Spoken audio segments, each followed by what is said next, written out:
Здравейте, хора! Днеска, чай да го спра. Днеска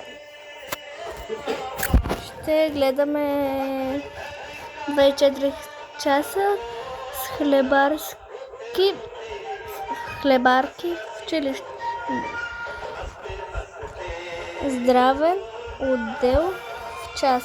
Училище с преди 3 часа. Ще гледаме здравейте. И да, вие ще гледате с мен. Ето пускам.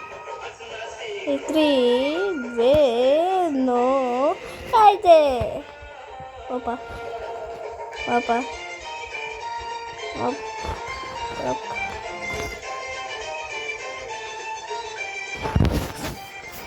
Хайде. Гледайте.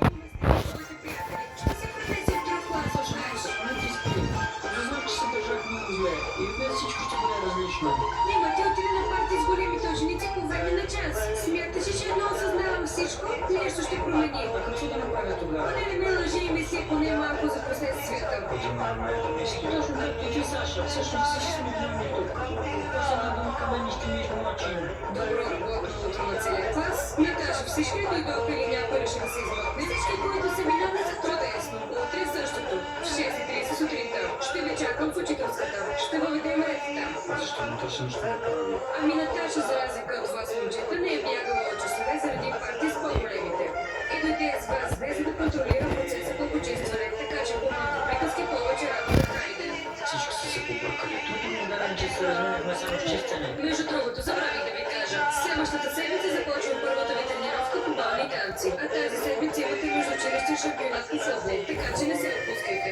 Ето така ще ви май по-лесно да Само гледате. чистене ще се измъкнете. Ще ми изкупвате тук до края на живота си. Стигаме още. Така, деца, чистим още 10 минути и започваме да се подготвяме за часовете. Тук учи 6 клас. Добър ден, деца. Здравейте, Максим Геннадиевич. Хлопе те харесвали в училище. Какво? Защо мълчите? Май още не са се събудили, а? Добре ли ви хранят в столовата? Нас изобщо не ни хранят. Саша, мъкни.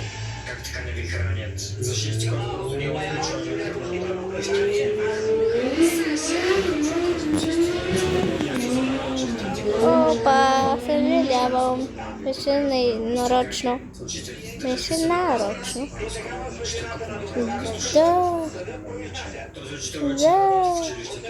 Може би Да. можем да ви покажа столовата, в която не хранят децата. Там ще ви покажа дали ги хранят или не. Да вървим. Добре, нека опитаме.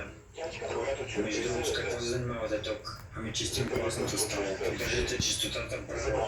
Нека тръгваме тогава. Ами казаха ни да почистим класната стая, защото бяхме избягали от час. Саша, мъкни. Това Саша, утре ще си чистим учителско, как се казва класна цвет. Извинете, нека ви обясня.